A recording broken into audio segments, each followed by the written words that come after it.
ये war zone की horror stories हैं और इन्हीं को मैं बयां करूंगी। नमस्कार, शाम के 6 बज गए हैं। एबीपी न्यूज पर हाजिर हूं मैं रुमाना इसार खान।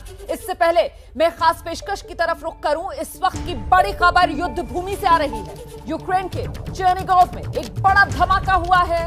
बताया ये जा रहा है कि रॉकेट था जो दागा गया था। एक कार के डैशबोर्ड पर लगे कैमरे में यह धमाका कैद हो गया है। तस्वीरें कैद हो गई हैं और तस्वीरों को देखकर आप समझेंगे कि आखिरकार कितना भीषण ये धमाका रहा होगा। ये देखिए वो तस्वीरें जिसका मैं जिक्र कर रही हूं।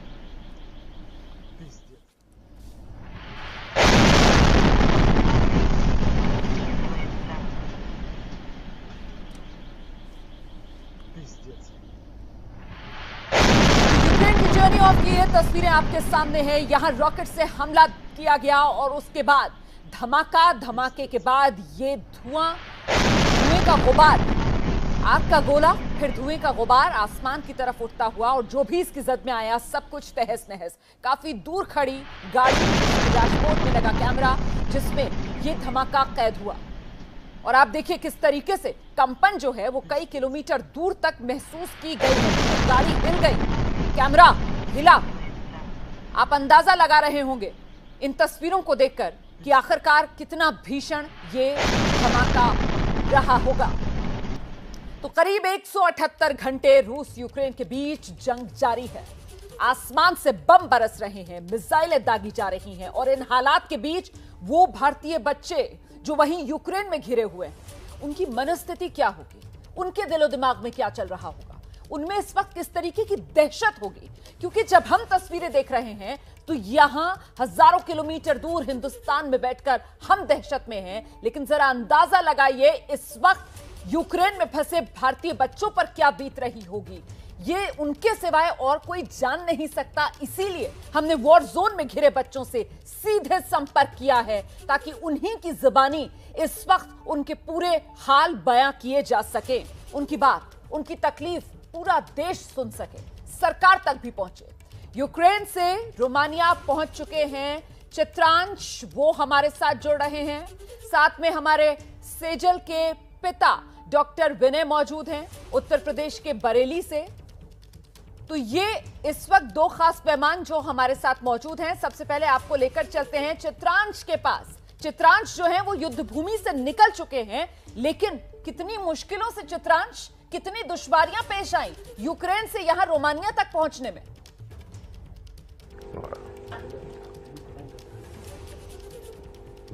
मैम रास्ते में तो काफी सारा प्रॉब्लम्स मिला हम लोग को देखने में। मैं डेनेपर सिटी से निकला और डेनेपर सिटी से आना था मुझे, और इट वाज मतलब बहुत ज़्यादा डिफ़िकल्ट टास्क था ये मेरे लिए। और हम लोग मिनी बस करके आए खुद से, और खुद से ये सारी रिस्क हम लोगों ने उठा के अपने से आए हैं।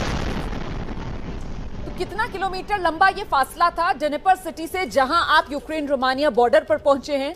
कितने घंटे की ये जर्नी थी?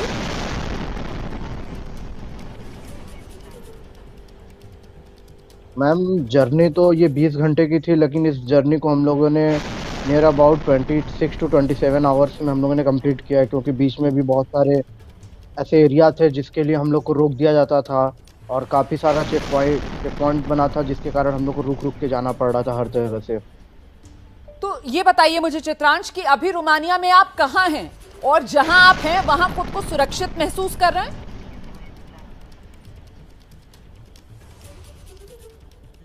जी, मैं तो बहुत ही अब सुरक्षित फील कर रहा हूँ, लेकिन हमको इंडियन गवर्नमेंट से अभी कोई भी सर्विस नहीं मिला, और हमें गवर्नमेंट से, इंडिया से कोई भी चीज़ें हम लोग को प्रोवाइड नहीं हुई है यहाँ पे, और ना तो हम लोग को कोई भी अपडेट है कि हम लोग कब जाएंगे, कब का कोई भी चीज़।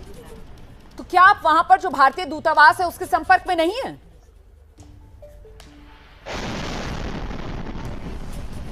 मैम कोई भी फोन लगाते हैं, कोई भी सर्विसेज हम लोग को नहीं मिल रही है, फ़ोन उठता ही नहीं है कोई भी एम्बेसी से। और मैम कई सारे तो इतने ठंड है यहाँ पे, जो कि पॉइंट्स के बाद हम लोग जो ग्रीन सिग्नल पे हम लोग को ऐसी भी प्रॉब्लम्स हुई कि मतलब कई सारे लोगों को हाइपरथैलेमिया जैसा प्रॉब्लम्स भी हुआ, कोई इमरजेंसी सर्विस नहीं मिला। ठीक है चित्रांश, एक तो मैं आपसे ये गुजारिश करूंगी, रिक्वेस्ट है कि अपना कैमरा थोड़ा सा फिक्स कीजिए। आपका जो सर का ऊपर का हिस्सा है वो कट रहा है, तो थोड़ा सा अपना कैमरा एडजस्ट कीजिए ताकि आपका चेहरा देख पाए हम लोग सही से। तो आप ये बता रहे हैं कि आप रोमानिया पहुंचे, अपने आप पहुंचे, वैसे ये जर्नी जो है डिनेपर सिटी से जहां से आपने शुरू की थी रोमानिया बॉर्डर तक, वो 20-22 घंटे की है, लेकिन आपको ज्यादा वक्त लगा और आप शिकायत कर रहे हैं भारतीय दूतावास और भारत सरकार से कि अभी तक आपके पास कोई मदद नहीं पहुंची है। आप कितने लोग हैं जो एक साथ हैं?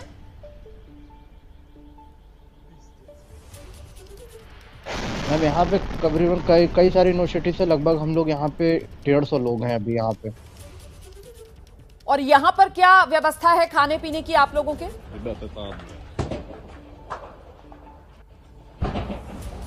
मैम यहाँ पे कोई एनजीओ है जो हम लोग को यहाँ पे रखा हुआ है, इवन वो सर्विस भी सारी चीजें वही खुद प्रोवाइड कर रहे हैं। और अभी तक हम लोग को कोई भी मतलब तरीके से यहाँ पे मतलब कोई भी इंडियन एम्बेसी से टच में नहीं है हम लोग। नहीं तो फिर वापस किस तरीके से आएंगे आप लोग?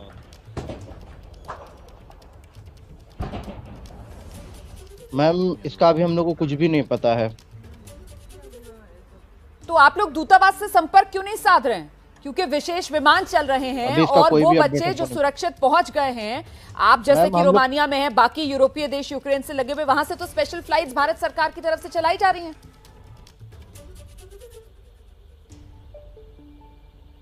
मैम चलाई जा रही है, लेकिन हम लोग को जब वहां तक पहुंचने का ऑप्शन नहीं मिल रहा है तो मैं कैसे पहुंचूं?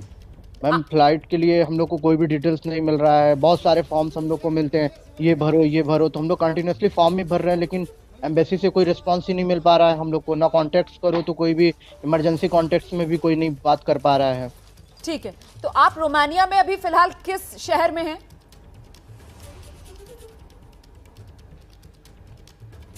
रोमानिया के मैम हम लोग सिचेवा कोई है बॉर्डर के पास, वहां पे हैं हम।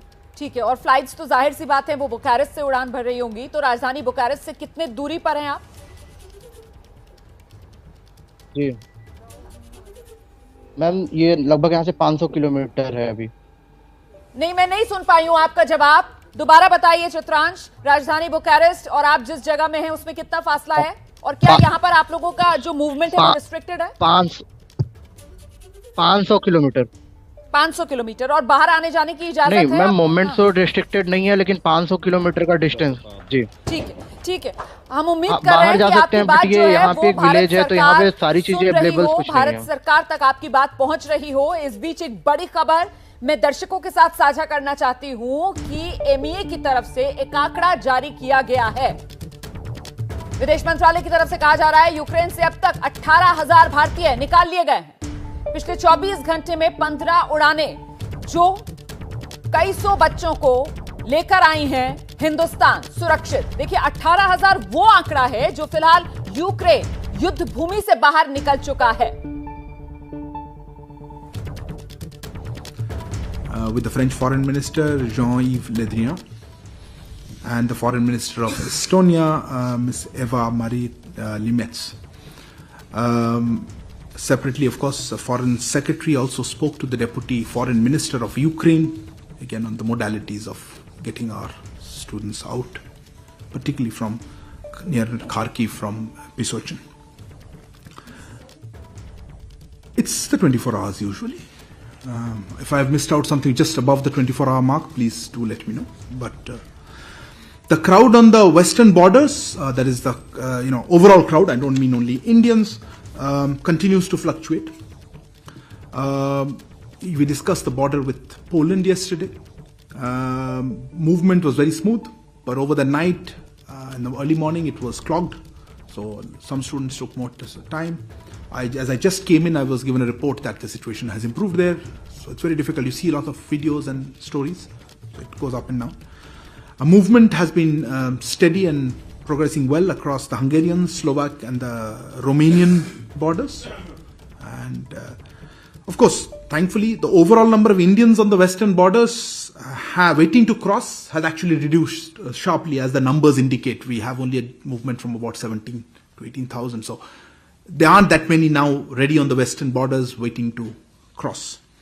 Our embassy team, which is now the part of the team which is operating from Lviv, is providing assistance. I think at the railway station as well as at other places. They are also coordinating. I wanted to take a minute here to emphasize that, look, while the embassy team, of course, is small and trying to be on the ground, we also are in touch with other partners as well as student coordinators who are trying to assist students. While we may not be able to reach everyone physically or be there, we are trying to see the best options when somebody calls us or indicates where they are.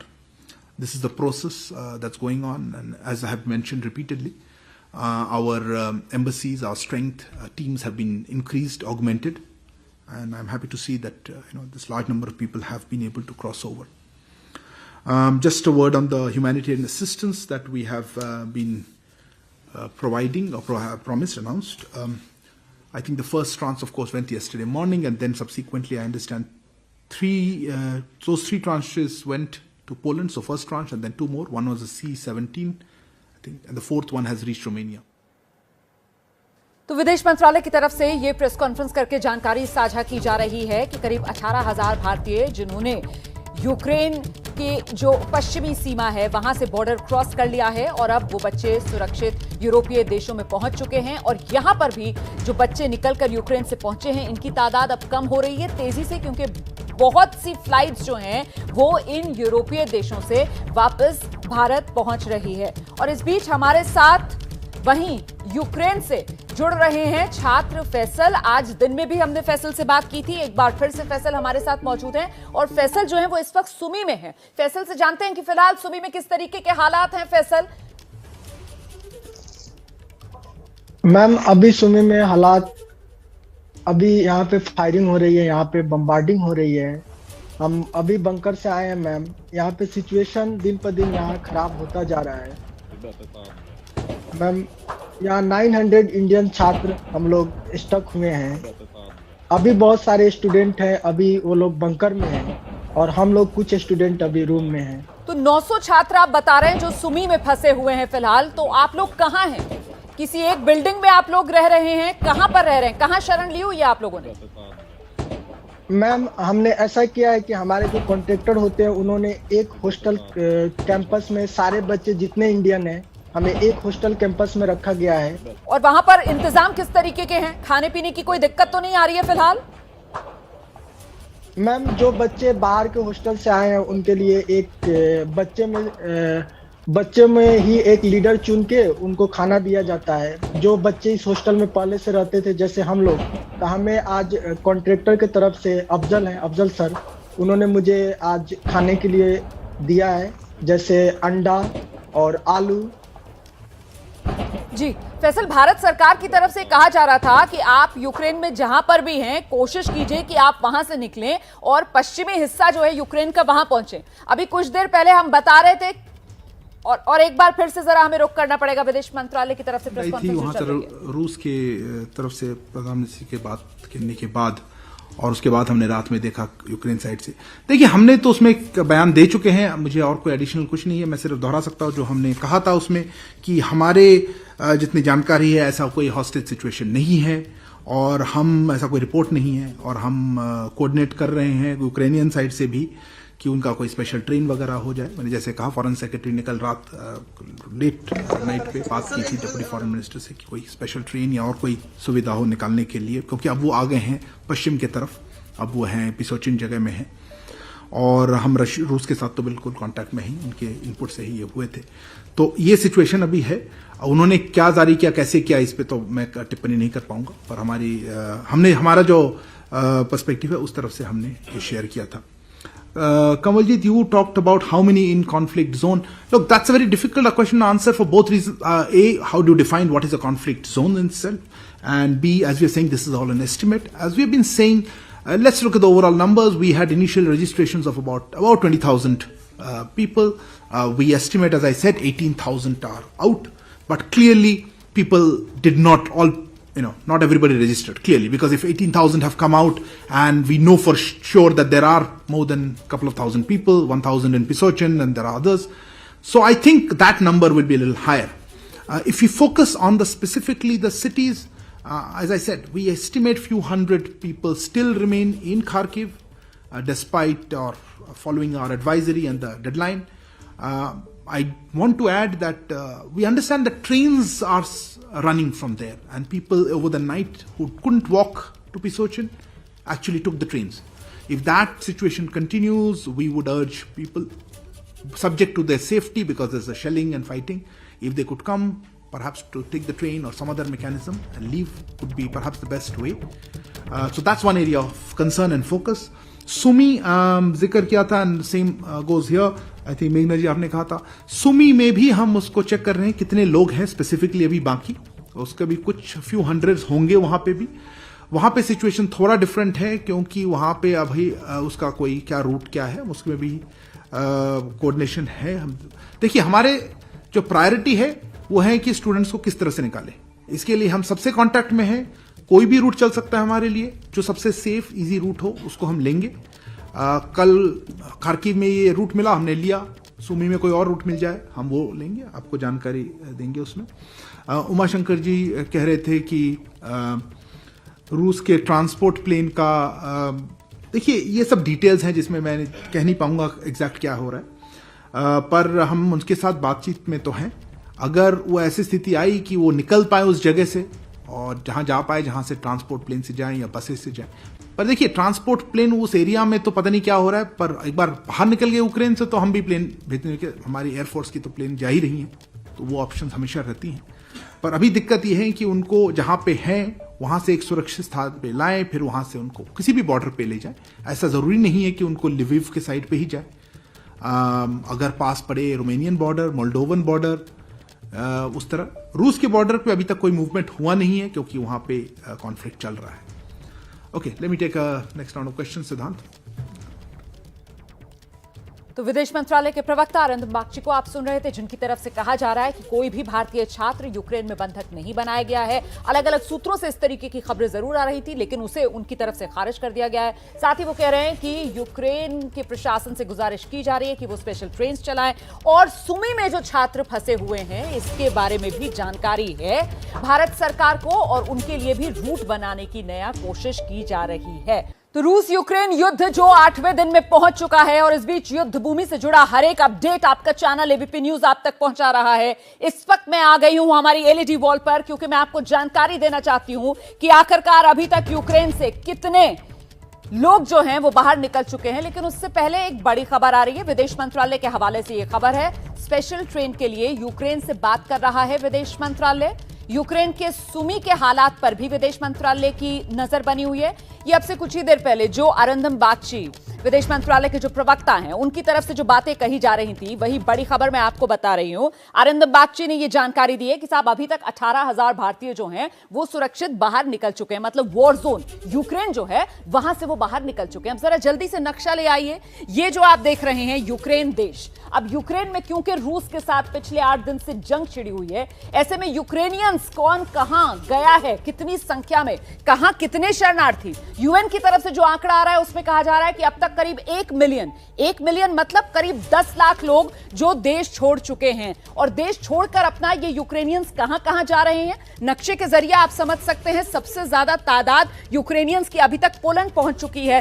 4.5 lakh Ukrainians जिन्होंने फिलहाल यूरोपीय देश Poland में शरण ली है. इसके अलावा आप देख सकते हैं 80,000 लोग मोल्डोवा गए हैं, 40,000 रोमानिया पहुंच चुके हैं. हंगरी में देखिए आप 1.25 लाख यूक्रेनियंस जो हैं वो इस वक्त बतौर शरणार्थी हंगरी में मौजूद हैं. और इतना ही नहीं, ये यूक्रेन से लगा हुआ देश स्लोवाकिया, यहां पर भी करीब 70,000 यूक्रेनियंस हैं जिन्होंने शरण ली है. तो कुल मिलाकर ये देश हैं यूरोपीय, मोल्डोवा हो गया, रोमानिया हो गया, हंगरी हो गया, स्लोवाकिया हो गया, पोलैंड हो गया, ये नेबरिंग कंट्रीज जो हैं यूक्रेन की, यहां पर इस वक्त यूक्रेनियंस जो शरण ले रहे हैं वॉर जोन से, जो निकल चुके हैं अपनी जान बचाने के लिए. तो ये बात तो हुई यूक्रेनियंस की. इसके अलावा हिंदुस्तानी अभी तक 18,000 जो वॉर जोन से बाहर निकल चुके हैं, जो अब से कुछ ही देर पहले विदेश मंत्रालय की तरफ से जानकारी दी गई. और इस सब के बीच युद्ध की जो भीषणता है वो किस स्तर पर बनी हुई है उसकी गवाही देती ये तस्वीर भी आप देख रहे हैं।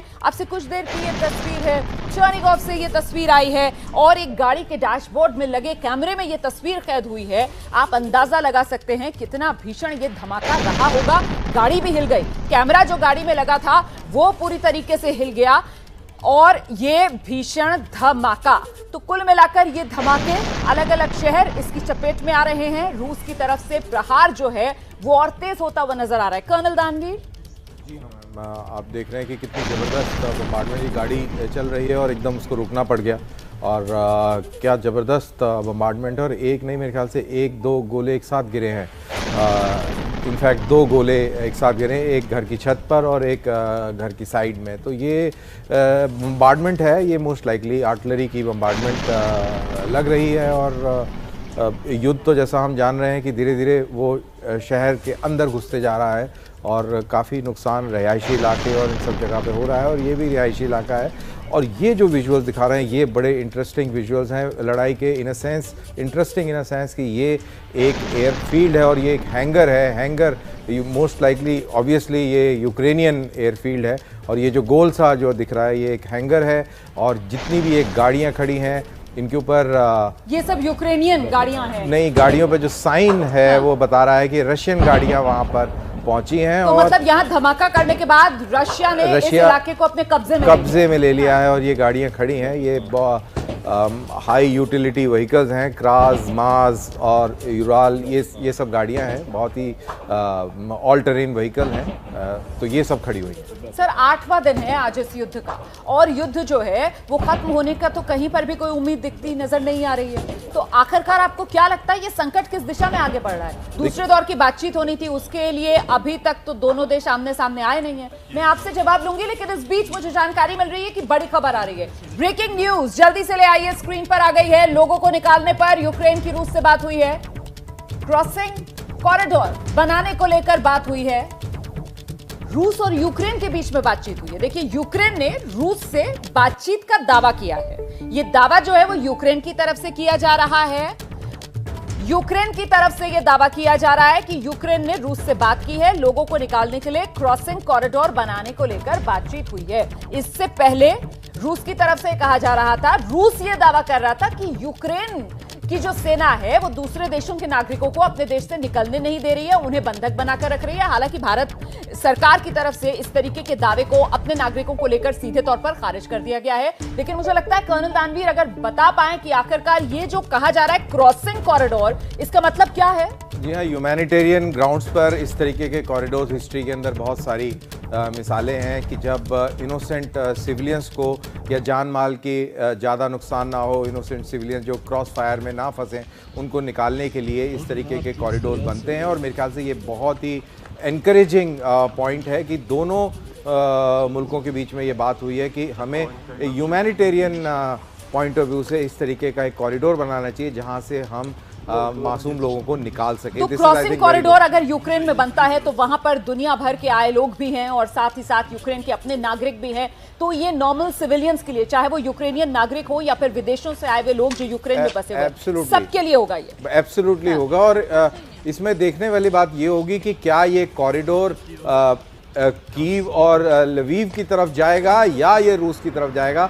मोस्ट लाइकली ये रशिया की तरफ कॉरिडोर बनेगा क्योंकि रूस यही प्रेफर करेगा जी। हाँ। और वो शॉर्टेस्ट रूट है, शॉर्टेस्ट रूट है। खार्किव से बॉर्डर मात्र 30 किलोमीटर दूर है, तो ये लॉजिकल बनता है कि वो रूस की तरफ खुलेगा। चलिए, हम तो अब लगातार कह रहे हैं कि सबसे बड़ा मानवीय संकट है जो इस वक्त दुनिया के सामने है, जल्द से जल्द इसका हल निकले। फिलहाल आप देखिए, पिता और पुत्री दोनों इस वक्त हमारे साथ मौजूद हैं। बेटी सेजल जो इस वक्त फंसी हुई हैं युद्ध भूमि यूक्रेन में, और वहीं उनके पिता को आप देख रहे हैं डॉक्टर विनय जो हमारे साथ उत्तर प्रदेश के बरेली से इस वक्त मौजूद हैं।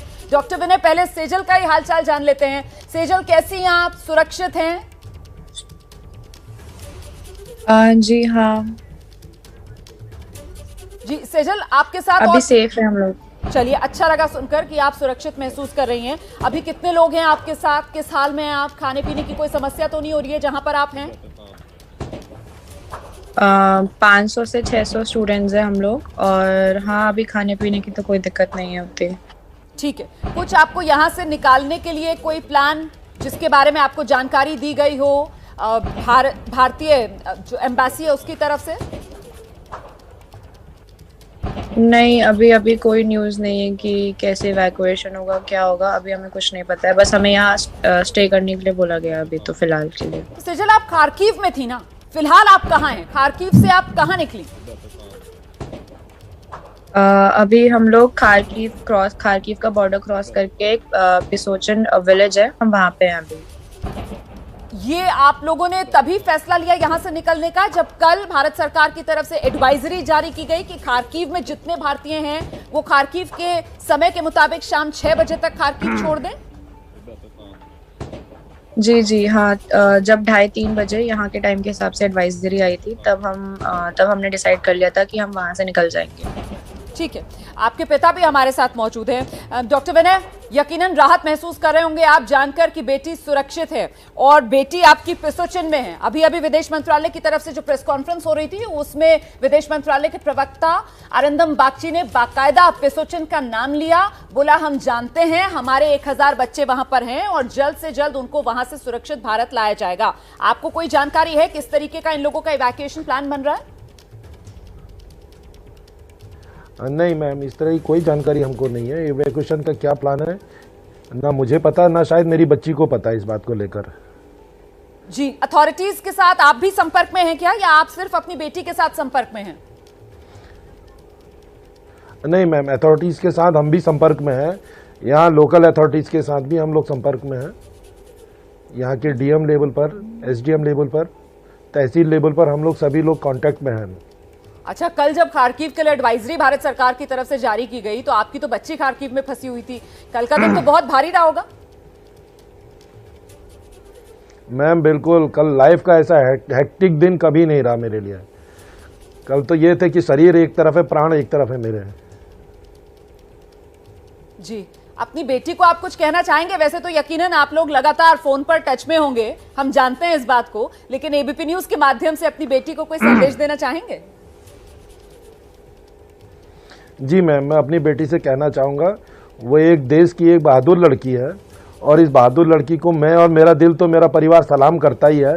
जिस तरह से उसने अपना एक धैर्य दिखाया है, अपने साथ दोस्तों को साथ लेकर चलते हुए एक लीडिंग वहाँ पर उसने लीडर की तरह वहाँ पर कार्य किया है, उसको मैं सलाम करता हूँ। और उसको मैं इसी तरह से मैं ये कहना चाहता हूँ वो बूस्टअप रहे वहाँ पर। हम लोग हैं, पूरा परिवार मेरा, पूरा मेरे संगी साथी और मेरे ना मिलने वाले भी जो मुझको जानते नहीं हैं, उन लोगों ने भी मुझको फ़ोन करके मुझे बूस्टअप किया। और साथ साथ में मैं अपनी उत्तर प्रदेश सरकार का धन्यवाद देना चाहूँगा और साथ में भारत सरकार का। और सबसे मेन बात है, आज आप एपीबी न्यूज़ के माध्यम से मैं और मेरी बेटी जो देश की आवाज़ बनकर आज उन तक पहुँची है, उन लोगों को सबको मैं एबीवीपी का विशेष धन्यवाद देना चाहता हूँ। चलिए सजल, सुना आपने पापा को, पापा की बहादुर बेटी सेजल। हाँ जी जी जी जी, पापा की बातों से हिम्मत मिल रही है? जी हाँ, जो डर लग रहा था वो कुछ कम हुआ पापा की आवाज सुन के, उनकी बातें सुनकर? हाँ जी हाँ। तो बात कीजिए अपने पिता से, उन्हें भी अच्छा लगेगा कि हाँ बेटी हिम्मत दिखा रही है। बेटा मैं एक बात कहना चाहता हूँ, जैसे आप डीपीएस में एक हेड गर्ल रहे। हेलो जी जी कहिए। नहीं बच्चे, मैं टेंशन में नहीं हूँ। आपको मैं एक चीज बेटा, मैं जैसा जानता हूँ आप डीपीएस बरेली में हेड गर्ल रहे हो, वैसे आपके साथ जो 1000 बच्चे हैं उनको सभी के माँ बाप बेटा आप वरी हैं, बहुत ज़्यादा चिंता है। जैसे आप मेरी बेटी हो, मैं इतना चिंतित हूँ।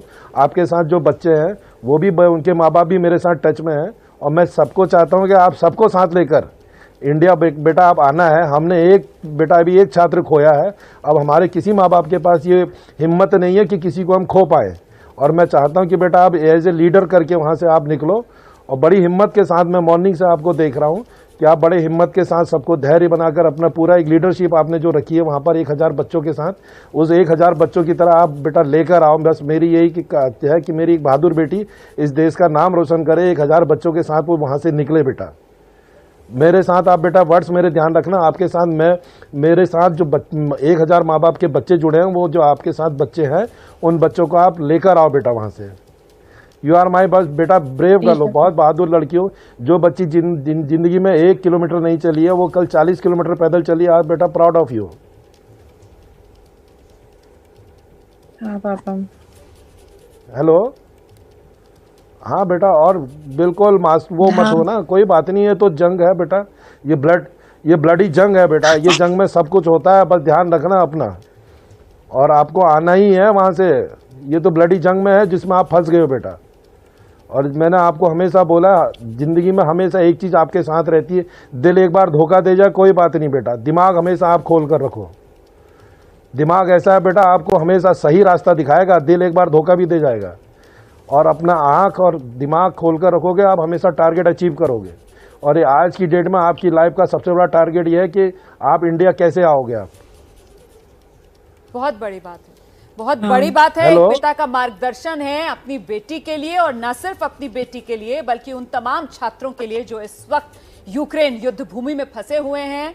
आपकी सकुशल वापसी के लिए देश दुआ कर रहा है। सेजल, हिम्मत से काम लेना है, और जो पापा ने कहा है, वादा कर लीजिए पापा से, सुरक्षित वापस लौट कर आना है, और अपने साथ फंसे सब बच्चों को भी सुरक्षित लेकर आना है। Head girl Sejal. जी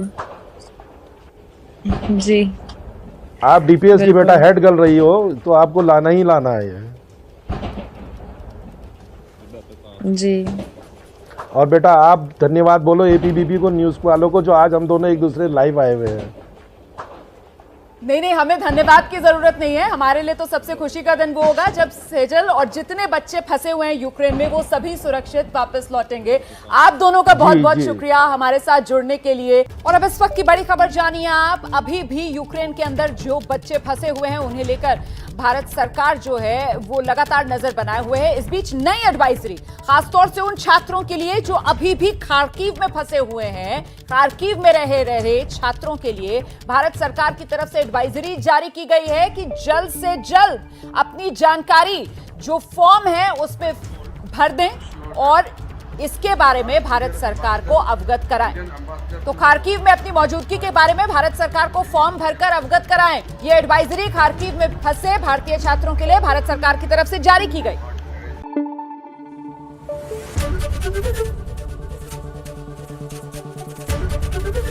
एबीपी न्यूज आपको रखे आगे।